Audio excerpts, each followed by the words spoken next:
Hello everybody and welcome back to Robert's Reviews. Today is Friday, which always means I'm going to be doing a lot of new releases. Now, the difference between this weekend and my previous weekends is that I'm very busy and there are a lot of movies coming out. So I'm going to spread this across 2 days.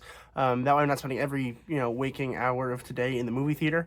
Not that that's a problem, but I do have something to do tonight. So I will be doing 2 today, well, 3 today if I can get it to work, which I think I will be able to do 3 today. And I'll be doing 1 tomorrow. So make sure you guys are staying tuned and subscribing so you don't miss those new releases. But our first new release is actually only released on video on demand, as far as I'm aware. I rented it on Vudu, which is also now Fandango. They're kind of combining here. So you can probably rent it on either of those services if they're not only one by now. I don't really know. But today we're going to be talking about The Exchange.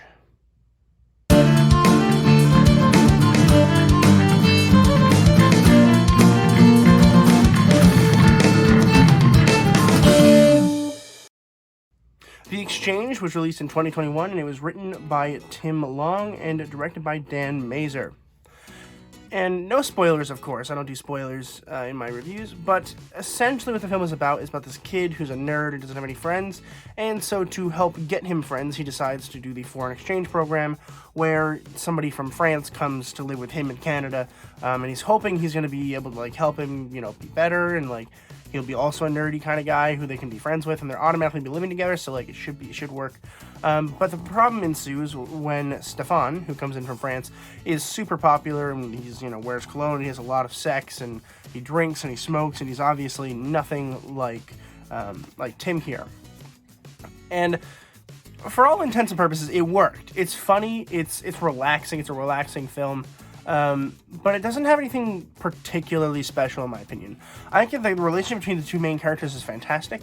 It's really entertaining to watch, but as a whole, it doesn't feel like it's very spectacular. There's no there's nothing in the movie that I think is going to make it last longer than a year. However, I think it will age well, and I think that it's possible that if enough people watch this movie, it will become kind of like a cult hit later on in life. But for now, as is, it's just kind of okay. And that's fine with me, because that's what I was hoping to get out of it, really, was just a relaxing movie with teenagers in it. And I love young adult films. I really do. I grew up loving them, and I still do. And I had fun watching it. That's the important part I think about a young adult film, is that you're having fun watching it, and you're getting something out of it. And there's definitely a lesson here where, you don't have to necessarily rely on others to tell you who you are. There's a theme, of course, of just because you're popular doesn't mean just because you're not popular doesn't mean you can't have a girlfriend. You can't go out and have fun.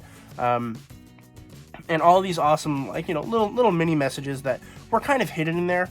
And I like how there was adult drama as well. There wasn't just teenagers in school. It was also the teachers kind of have a thing going on, and then the parents between Tim's parents are kind of in a rough spot. In a lot of ways, it kind of felt like Atypical, the Netflix show, which I haven't reviewed on the channel yet. I probably should rewatch it and then review it on the channel. But it definitely felt like that in terms of its tone and idea. I don't think it did quite as well as Atypical did. Atypical is just fantastic.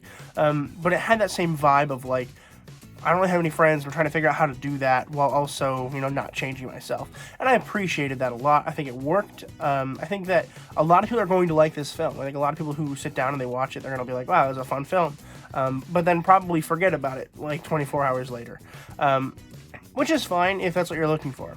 If you're looking for a film to waste a good, hour and a half or whatever, this is the way to go, I think. Are there better movies to waste your time with? Absolutely. But this one, the reason why I think this movie did work, and that is entirely because of its two main characters, and that is Ed Oxenbould, who plays Tim, and Yvonne Jogia, who plays Stefan. And we actually revisited Ed Oxenbould, who I saw in Alexander and the Terrible, Wonderful, whatever, no, bad day. Very long title. Review on the channel, because I watched every single Steve Carell movie ever made. So if you're interested in watching that, definitely check that out, or drop a subscribe or a like and share the video with your friends. But yeah, I haven't seen him since then, which I obviously reviewed probably 3 or 4 months ago. But that movie came out in 2014, so it's been 7 years. So now he's, older. He's my age. I didn't know that. He's actually literally my age. He's 20. And I found it really cool to see him at an older stage, but he looks exactly the same pretty much, and he has the same kind of character where like he doesn't really have any friends, and he's not popular at all. And I think that's just kind of like where he sits right now. Excuse me, I didn't take my allergy medicine last night, so my nose is freaking out. But I don't think that's a problem for him. I think he's okay with it. I haven't seen any of the other things he's been in, but like it seems like he's very good at playing the nerdy character who doesn't really have any friends. And that's fine. If that's what you're going for, that's fine. But for the most part, I think he is capable of playing other types of characters, but he definitely sits in that niche of just like, this is my kind of character. This is what I'm going to do for the rest of my life. And that's fine. I don't have a problem with it. I just think that maybe it might be limiting him a little bit. As for Joji here, who plays Stefan, I think he's great. He's hilarious, he's funny, he has this awesome accent. I'm assuming he is French, and it works very well. And the good part is the relationship between the two. They are fantastic and wonderful to watch. I think a lot of the characters are great. I think all of them are good. The acting overall is kind of like okay, but it's a teen dramedy, so you're not really looking for like spectacular acting. I think it was on par with what I was looking for from the actors here. But overall, not a bad movie. I did enjoy it. I had a lot of fun watching it. And I think it's just fine. And if you're interested in spending some time watching it, it's an hour and a half, and it is $7 to rent in HD on Vudu, and I believe it's the same on Fandango, if they're not even one company at this point, because I believe they are merging. Pardon me again. But overall, again, not bad, not great. I'm going to go ahead and give The Exchange a B. Let me know if you guys saw The Exchange or if you want to watch it and like what you thought about it in the comments down below. Comment to say hello. I'll say hello too. I love comments. I love talking to you guys, so definitely do that. If you want to hit subscribe, once we hit 150 subscribers, I'm dressing up like Spider-Man and going to Walmart. So if you're interested in seeing that, which of course you are, definitely smash that subscribe button. But thank you guys so much for watching this video, and as always, keep watching movies and television, stay educated, and I'll see you guys in the next video.